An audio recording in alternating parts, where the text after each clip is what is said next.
Coming up on ONTV Update, the IMAX Theater inside the Most is putting together something new for the fast approaching holidays. And for students living on campus, there are some new rules in place that will help them feel more at home.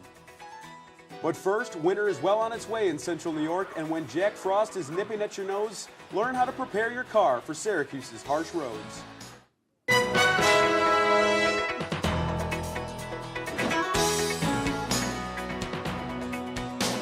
Now, from the EMC studio at Onondaga Community College,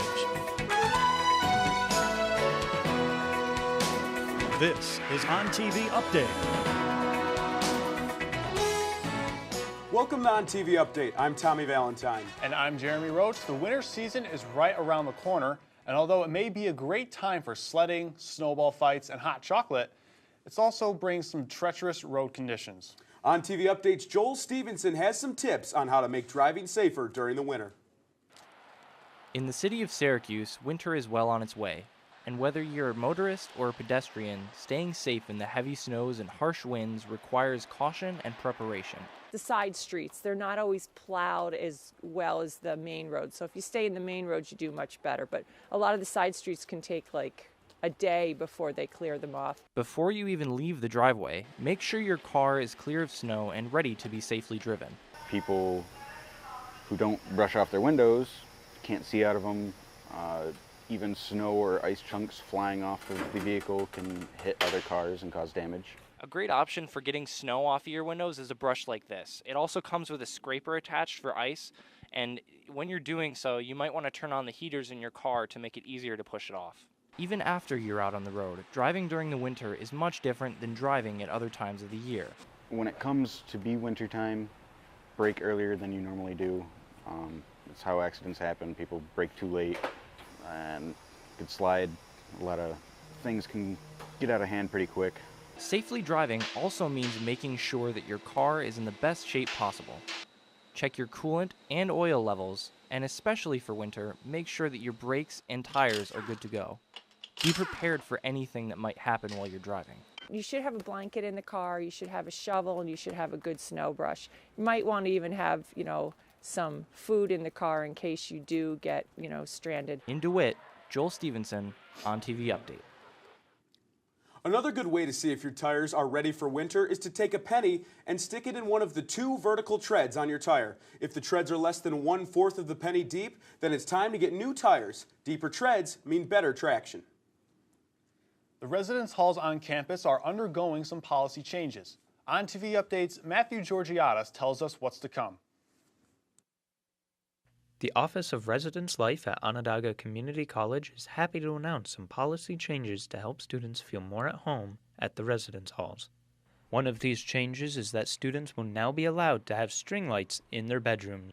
The Residence Hall Director of Shapiro Hall, Dave Almeida, is happy to share how the changes will be good for students.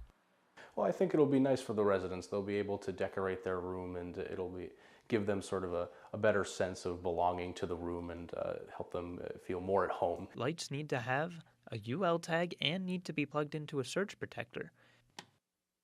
When hanging your Christmas lights, it's important to take note that you cannot hang them on or across the fire alarm or the sprinkler system.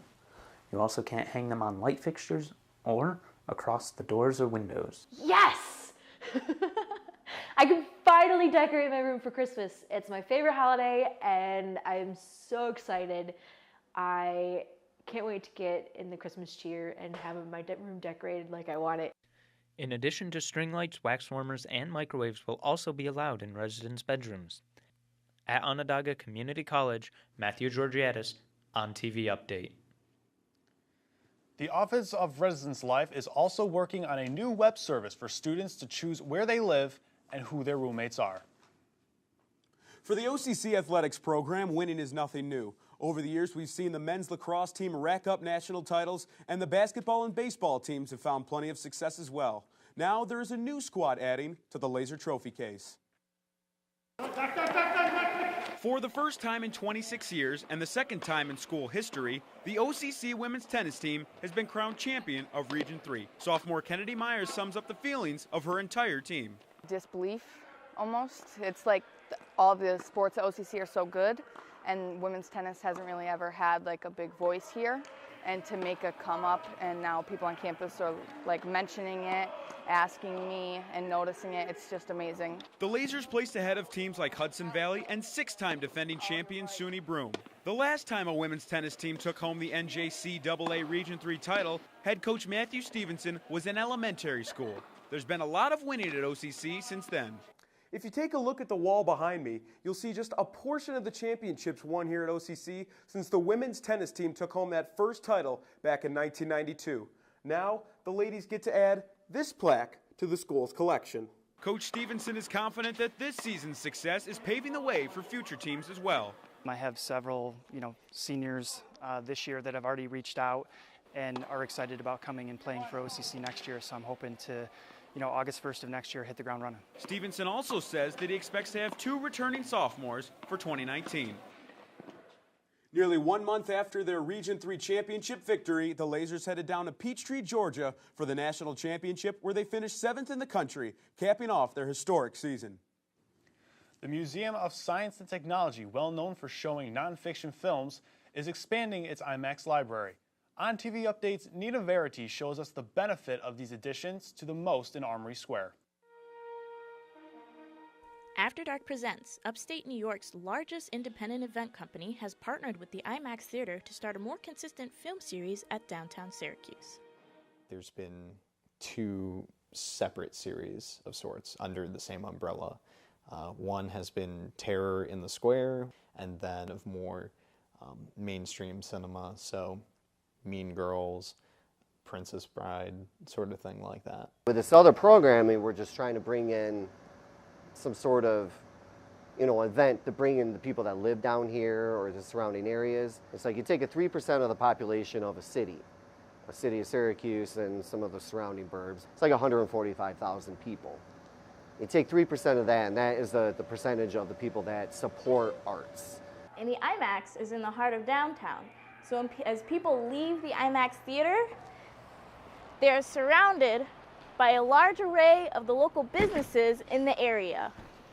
Being right there in Armory Square, people then going and supporting eateries and going to Soundgarden, and most importantly, supporting the most. Nina Verity, ONTV Updates. This month, the IMAX is showing a double feature of Elf and National Lampoon's Christmas Vacation. Also downtown, the staff of the Red House Performing Arts Center is hard at work this holiday season. ONTV Updates' Matthew Georgiadis takes us behind the scenes with production manager Joshua Reed. As the cast and crew get to work, production manager Joshua Reed takes the lead of the design team to create the set. So right now we are first day of tech for Steel Magnolias. It's based on the movie Steel Magnolias. And the whole set happens in a salon that is a converted carport. Josh works behind the scenes to bring together all of the technology for the performance. The set also includes a phone and functional outlets.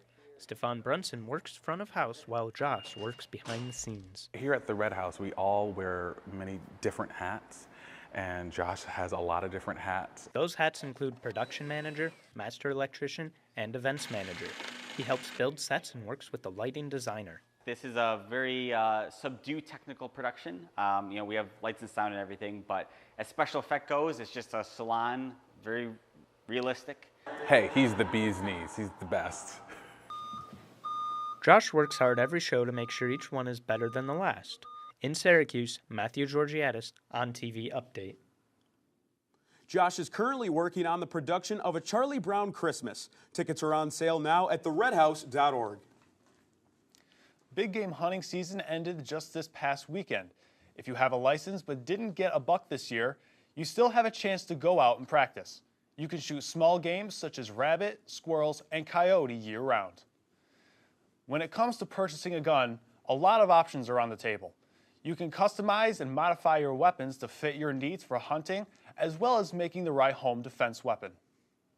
If you're just getting into it, just a run-of-the-mill starter gun. Store-bought guns are starter guns, in my opinion. I can customize an AR a little bit more than, say, a store-bought gun, make them more fitting to me. Before purchasing any weapon, make sure you know if it's legal in your county and learn to be a responsible gun owner. Coming up after the break, we've got a great way for you to tackle that Christmas gift list. We'll tell you how a train set could be the perfect gift for this holiday season.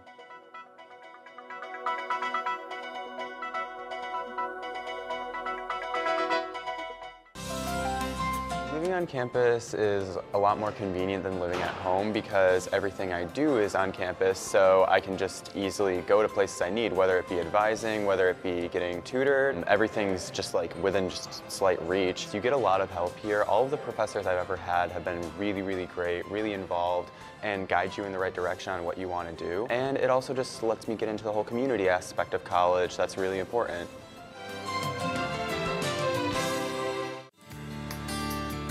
Passion for cooking, then sharpen your culinary talents with a degree in hospitality management from Onondaga Community College. You'll take courses in our new state-of-the-art kitchen that prepare you to be creative and enhance your culinary skills while learning how to take charge of a professional kitchen. Apply now at sunyocc.edu to start your career in hospitality. Because we're a two-year school, you're going to play right away. As a freshman, you're going to get pretty good parts, and as a sophomore, you're going to have all the best stuff. We have a lot of non-majors involved, and they can play in ensembles, they can take lessons, they can take music classes. They really could do all the music major things. There are no barriers to that. We have great equipment, we have great facilities. It's a lot of fun to be here. There's a lot of energy, and we do a lot of performing, which makes everybody kind of energetic and working towards those goals together, and it makes it a lot of fun. It's a smallish community, small campus. It's nice to be able to walk everywhere. The college has tons of opportunities for help and assistance in your classes. It's great. My OAR advisor, Office of Accessibility Resources, the people there are always there to help you. They always ask, you know, how my day was so far and all that. They're really nice and helpful there. If you talk to them, they will do something for you if they can.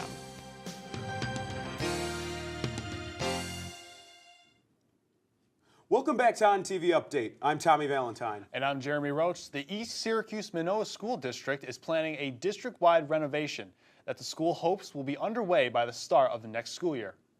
The plan is called the Elementary Objective, and it will include changes to all 4 elementary schools as well as the pre-K building. Superintendent Dr. Donna Desiato says this project is long overdue. These buildings are at anywhere from about 40 to almost 70 years old, and therefore the aging of both the electrical work, the infrastructure, the plumbing is really in need of replacement and repair or total renovation. The project has been in the works at ESM for over 2 years now. The main updates will include safety and technology upgrades, as well as overall classroom flow changes. The proposal was approved by the taxpayers 533 to 81. It now moves on to the New York State Education Department for approval. Children who are fans of the Polar Express may be interested in starting a new hobby. Getting a model train set for Christmas may help them bring out their creativity and imagination. But those involved in this pastime for many years say model trains struggle to get the attention of the younger generation. The hobby gives an opportunity to be creative. It's something that's unfortunately lacking today as kids get into electronic devices and cell phones and things that don't require a lot of thinking and creativity. Building those model towns and train tracks allow parents and kids to discover what types of creations they're capable of. That concludes our report for this afternoon. Join us next year when ONTV Update returns on Fridays in February. From all of us here at ONTV Update, have a great holiday season, and we hope to see you right back here next semester.